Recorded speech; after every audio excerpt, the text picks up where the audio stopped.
Le savon est essentiel pour s'assurer une bonne hygiène, c'est donc un produit de première nécessité. Il est connu et utilisé depuis des millénaires, les Babyloniens l'utilisaient pour dégraisser la laine et les Égyptiens pour l'hygiène corporelle, mais aussi à des fins pharmaceutiques. Historiquement, il était fabriqué à base de cendres de bois et d'huile ou de graisse animale. Au XVIIIe siècle est inventé un nouveau procédé permettant d'obtenir de la soude caustique, ce qui va révolutionner l'industrie du savon. Alors le savon, c'est le résultat d'une réaction chimique entre un alcali et un corps gras. C'est la saponification. L'alcali est une base forte et peut soit être de la soude caustique ou hydroxyde de sodium ou de l'hydroxyde de potassium. La saponification à la soude donnera un savon plus dur, alors qu'une saponification avec de l'hydroxyde de potassium, qu'on trouve dans les cendres de bois, donnera un savon mou, comme par exemple le savon noir.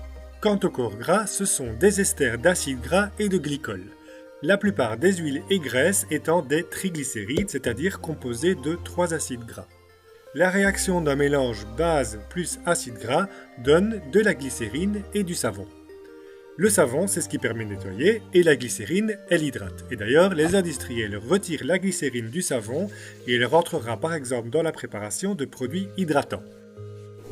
Et pourquoi le savon lave-t-il? Eh bien en fait, c'est très complexe, mais pour simplifier un maximum, les molécules de savon ont un côté lipophile et un autre côté hydrophile, qu'on pourrait comparer à deux petits aimants. Un côté s'attache facilement à des graisses et l'autre à de l'eau. Le savon va donc se lier aux taches grasses et permettre de les dissoudre dans l'eau. Le savon fait donc un produit parfait pour la toilette car il dissout les graisses et impuretés qui y sont collées, comme des microbes, saletés, etc. Et tout devient soluble dans l'eau et sera emporté au rinçage. Mais pas si parfait que ça, car du coup le savon retire aussi le film hydrolipidique qui recouvre et protège notre peau.